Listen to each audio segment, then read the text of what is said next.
وای زه تنګ شوی یم. یو ځای ته تاسو لاړ شئ یا یو څه کوئ خو تاسو زړه ډېر زیات تنګ وي، وایي زه تنګ شوی یم. خالي ځای تاسو ډک کړئ.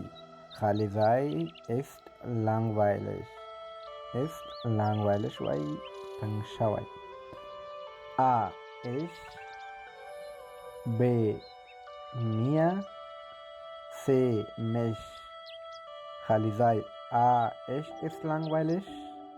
خالي ځای B mir ist langweilig یا C mich ist langweilig. کوم یو صحیح ده؟ دوستان تاسو کولی شئ په کمنټ کې صحیح ځواب ورکړئ.